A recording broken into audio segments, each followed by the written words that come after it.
I'm hoping that you guys will tune in for that. There will be other content coming soon. There will be other content coming soon. There will be other content coming soon. Many months later. So that was a fucking lie.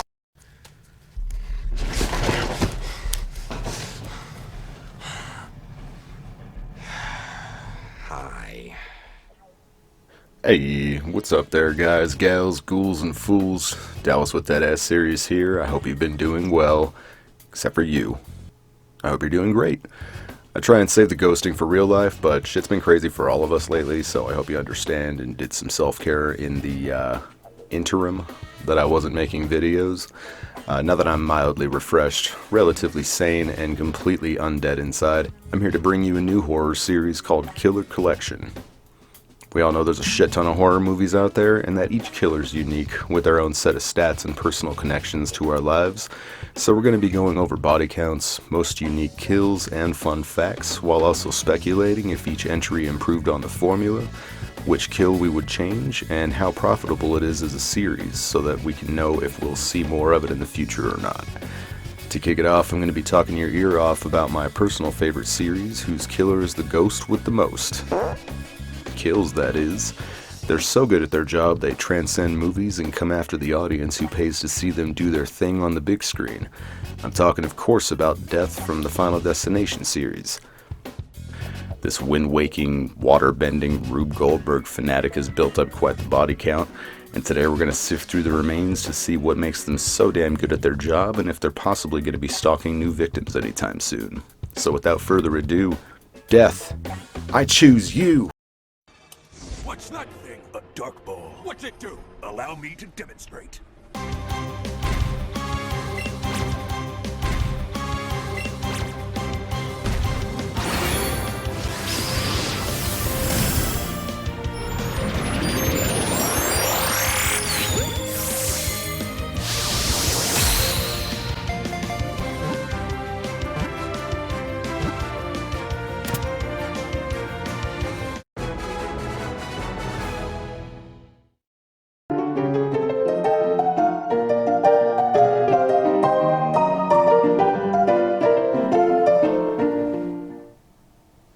And here in the black corner, we've got Death from Final Destination, weighing in at what I can only assume is about a soul, which according to Wikipedia is around 21 grams. He's got 5 movies under his cloak. The first one came out in 2000. I missed it in theaters, but I was on fucking board by the time part 2 dropped. I remember seeing a movie that had played the trailer before it had started and shitting my pants over it. Final Destination 2 came out in 2003. Did see that one in theaters. I remember, like, for one, the whole spectacle of the car crash in the beginning. I think it was my mom or my dad had taken me to see it. More than likely my dad. He was usually down to take me to see stuff like that. My mom, I forced her to go and take me to the store to buy the DVD of part 2 when it had come out. Like, I was so fucking into these movies. But by the time the third one had come out in 2006, I did see that one in theaters by myself. I was finally old enough to go. The trailer had got me hyped for it, per usual. For some reason, all of the trailers really stand out to me, but it might just be because I saw them in theaters, and I love seeing these movies on the big screen. They're so dope. Part 4, I did see it in theaters. I want to be like, unfortunately, but I can't even act like it. I wasn't all about it when it came out. Like, it was cheesy as fuck, but it had like batshit crazy deaths, and then the ending disaster that actually upped the ante from part 3's subway crash at the end. I really wanted something to come of that, but I'll get into that a little bit later. When part 5 came out in 2011, the dark nature, the seriousness of the trailer, it was the best 3D horror experience that I've had in a theater. It's seriously only second to, like, Avatar. And I believe Stephen Quayle, the director of this, he was like a DP, or he worked on the photography for Avatar. So, I mean, he brought that knowledge to this movie, and it showed. The shots on top of the bridge, and when you're looking down at the water, like, it looked like it gave you vertigo just watching it. Like, it was intense to watch that whole opening scene. It was so dope.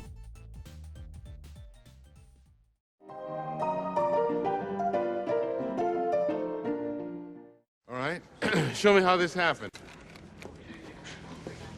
I don't think I can. What do you mean? I mean, I could try it 100 times and never recreate exactly what happened here. This is some freaky shit. So this section's called Body Count, and in this house we do stand dead meat. We do go by his numbers actually, but with this very first movie, there's already like a going against the grain type because he did count 2 deaths that I'm not counting here, just because I consider that we actually see them in part 5, but we'll get there. Right now, Final Destination had 290 total deaths. Dead Meat had 292. 285 of those were plane crashers. There was 5 survivors and 1 porno mag. On part 2, we had 26 victims altogether. 15 of those were car crashers. There was 11 survivors. Dead Meat had Alex's death included for a total of 27, and I know that I'm already going against my own rules here, but I'm not going to count it. Because it's our show. And not yours. And a goldfish. Final Destination 3 had 29 deaths. There was 7 roller coasters, 10 survivors, and then 12 train passengers. All aboard, motherfucker! Final Destination 4 came in at 61 deaths. There was 51 NASCAR spooktators, 10 survivors, and at least 1 senior citizen. I mean, if it was me, I would at least be dropping a load in my Depends, if not having a flat-out heart attack when that whole bathtub fell through the floor. I really wish that there would have been like a continuation of this one, just because there was so many potential like storylines, or just random people would have had death coming after them. They have no idea because there's no visionary, because he just died, but they saved all those people at the mall, and then that just kind of got dropped. Like, I would have loved to see it on the news in the cafe at the end, that there's just a big spike in random deaths, but yeah, nothing came of that. For Final Destination 5, we had 96 total. There was 86 bridge crossers, 8 survivors, including our 2 heroes on Flight 180, and 2 random schmoes that were actually not on the list. They just happened to die because the situation got set in motion in the beginning. I also love how everybody clears the way at the bar when Nathan gets taken out by the wheel from Flight 180. Everyone just goes away. It's like they just knew that that thing was meant for him. As for you, you will be submerged in royal slurm. But, Your Highness, she's a commoner. Her slurm will taste foul. Yes, which is why we'll market it as new slurm.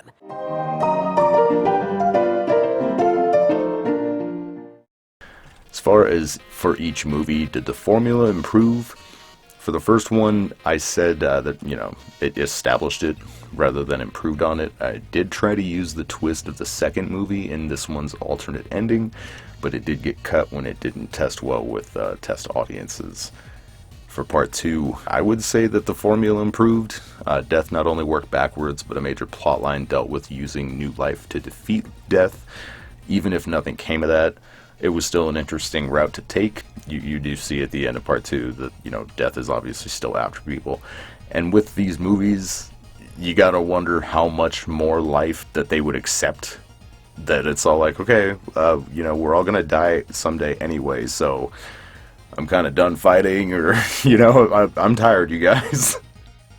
With part 2, we do see at the end, like, even though that they had done the whole new life thing, like, death is obviously still after them. With Final Destination 3, I don't know if they necessarily improved the formula, but it definitely did shake it up and change it. Instead of getting visions throughout the entire movie, or just having, like, hints in real life, they do have clues as to what's going to be coming after them in the photos that were taken at the graduation night at the park. Final Destination 4, not really. The big twist is that the survivors realized that they were fucked anyway, and that the cafe is just where they were meant to be. But the bigger twist, like I had mentioned, is that the ending disaster was averted, and that the only ones that death had killed afterwards that we know of was the original 3 survivors. I was hoping that something that, I mean, they had a way, not out of the franchise, but they had a way to, like, expand on it to where it was, you know, Final Destination, The Vacation, whatever, like the comic books that they had where these people on vacation are now getting targeted, but like they don't understand why until later, and then it's like, oh shit, you were at that mall too. So for part 5, yes, I would say the formula improved. Twist ending aside, it not only went back to the franchise's darker roots, used the 3D effectively, but there is the new like take a life to save your own rule that was both utilized and cruelly undone. It seemed like every out that you could think of that they had, death is going to come back. And I mean, that's just the fact of the series. Like I had said, is like, you're going to die someday anyways. So I mean, you either get happy with the time that you got, like that may be the point of the series. Enjoy your life while you got it, because life is going to kill you anyway. But that's what draws me to these movies, is that it's not a dude in a mask. It's something tangible. Like an accident can really kill you. That shit is freaky to me.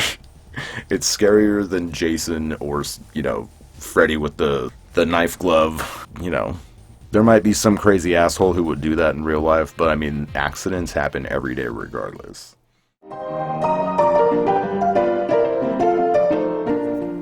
So as far as the most unique kill from each movie, for Final Destination 1, Terry's bus stop takes the cake for me. If you want to get into semantics, Miss Luton's death was definitely the most unique, as in you're never going to see such a chain reaction again in the movie, or any other. I mean, that one was intricate.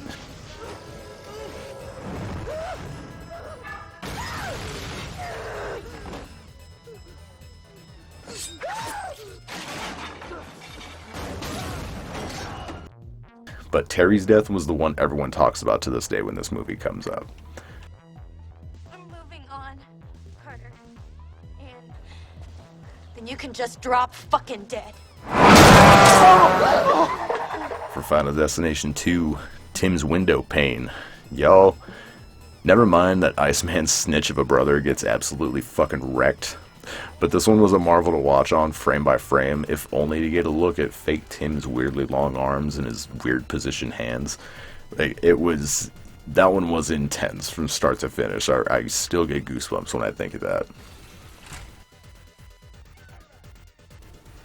Final Destination 3 is where they kind of up the ante. It takes a turn into a campier direction for the series, but it seems like every death is like Miss Luton level of intricateness, and there's just red herrings everywhere. Everything is a threat.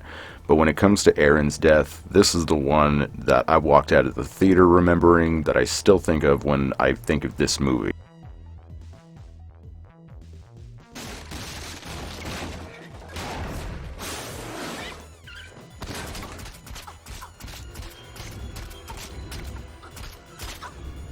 Don't even try to tell me that's not one of the most brutal deaths in the whole fucking franchise right there. Final Destination 4, Hunt's Pool Closure. Okay, we were talking brutal. This one is just... it's cruel. It's not the death that a man of his stature would want to, you know, have on his obituary, or however you want to put it. Like, that's not the death that he wants to go to heaven and be like, yeah, pool filter sucked out my guts, you know. But that's just what he's got to live with now that he's not living with it anymore. But that shit was definitely the most unique in that movie.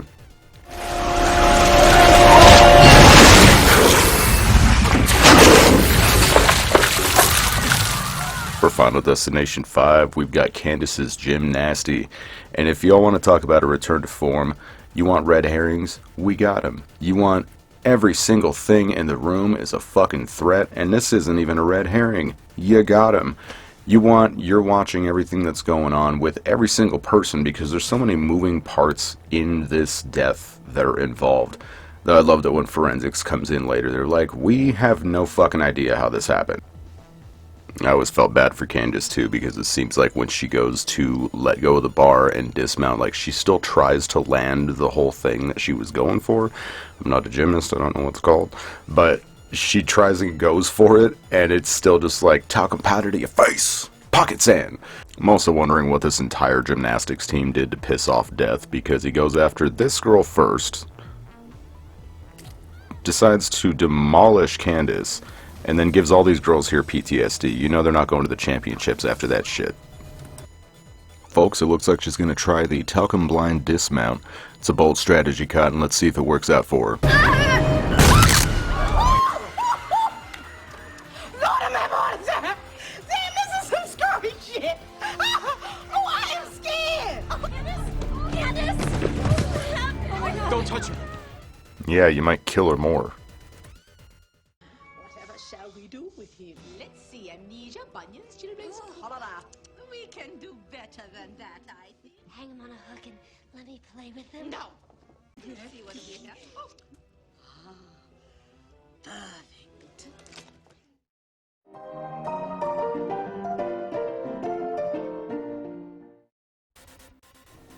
For Final Destination 1, I don't know if it counts, but I would change Alex's death. That brick to the face was a total crock of shit. Since he was in an alley, I would give him Evan's death from part 2. Instead of a brick falling on him, Alex looks up in the fire escape ladder and impales him through the eye. Kinda tims him at the same time. For Final Destination 2, if I had to change one, then the man with the hooks would have to go. Just find another way to have Nora's head caught in the elevator, or, hear me out, have one person in the franchise like actually give in to the weight of what's chasing them and have a character unalive themselves. Like Nora, in her obvious grief-stricken nature, like could have taken Kat's pill when she asked for one and then takes the bottle instead and leaves Kat with one pill, and it's played off for laughs, but then like later on they find out that she took them all and that it's already the next person's turn in line. Final Destination 3, Lewis's splitting headache. I wouldn't even have changed what happened, I would have just removed the CGI. Final Destination 4, the car wash save should have been fatal. Like, they slammed that truck into hers and her fucking neck was stuck in the sunroof. This adds to the kill count, and it proves that even attempts to save the lives could be disastrous. Crushed windpipe for Janet. Also, change that ending and include everyone who survived the mall on death's list at the end of the movie. Could have been a spin-off movie, TV series, whatever. Still technically can be since it's the last in the franchise canonically. For Final Destination 5, I would just say to give us a heads up about the wrench to Dennis's face.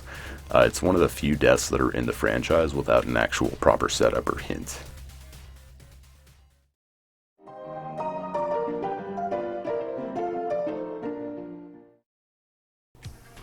As far as the best opener, I'd say it's a toss-up between 2 or 5. Like, for me, specifically, Part 2 has nostalgia on its side since it was the first that I saw in theaters, but 5 was that damn impressive in 3D. So fun facts for Part 1. Just one, there's plenty of other videos that list this stuff, but for Part 1, Alex was originally going to die saving Claire. But here's the rub. The deleted scenes would have had Alex and Claire hooking up on the beach, which led to Claire having a baby at the end. They scrapped the life-saving ending, and it was actually used as the MacGuffin plotline for Part 2 that ultimately didn't apply to our heroes because they were still shown that death doesn't take no for an answer. If you watch CZ's World's videos, you'll know that he drops a ton of facts about these movies. He makes all kinds of horror videos. If you haven't seen his stuff, go check him out. But in his Final Destination 2 video, he actually mentions that Brian Gibbons, the kid who dies at the end by the barbecue, was actually supposed to be on Death's list, or he was actually on Death's list before Rory had saved him. So there was a Lakewood fire that was mentioned in a paper somewhere else in the movie, and Brian was supposed to have died there. Rory pulled him out of the path of the news van, intervened on what would have been the second time Death had come around, forcing it to circle back for a third and final time at the barbecue at the end. Like, I like the idea because it expands on the universe and shows that there can and have been multiple lists going on at once. Part 3, the Choose Their Fate ending gives us what I consider the canonical deaths of the survivors of Part 2 on a newspaper that blows by on the subway. Like, it's bad that they died, but what's worse is that the paper actually tells us how they both fell into a wood chipper.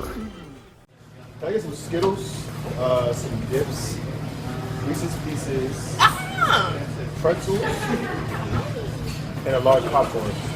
A large?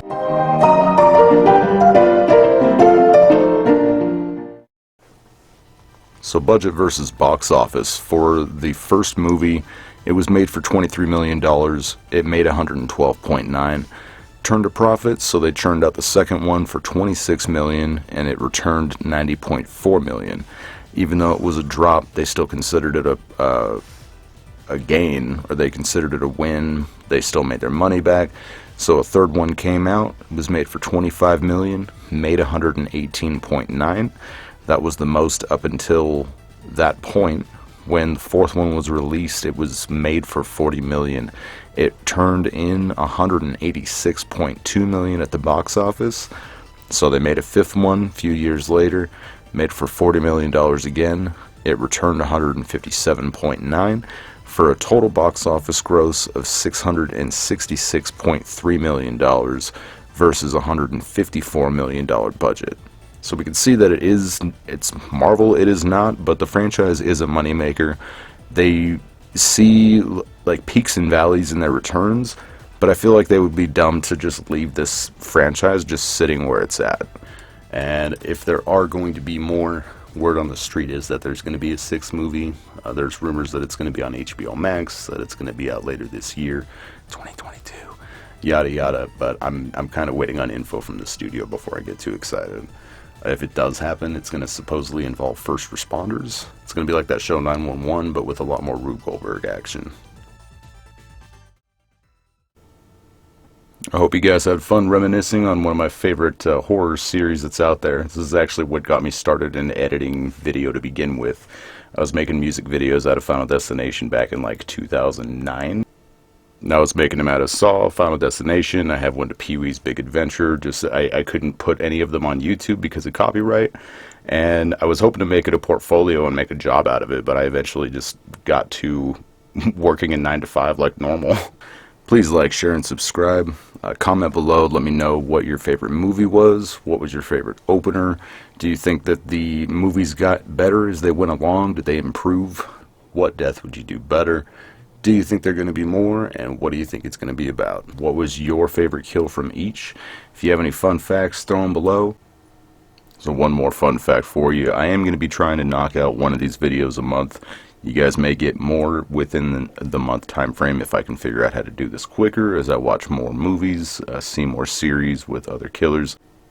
So again, please like the video, comment, subscribe, engage, push all the buttons, do all the things, and have a good rest of your day, guys. I appreciate you watching. Bye.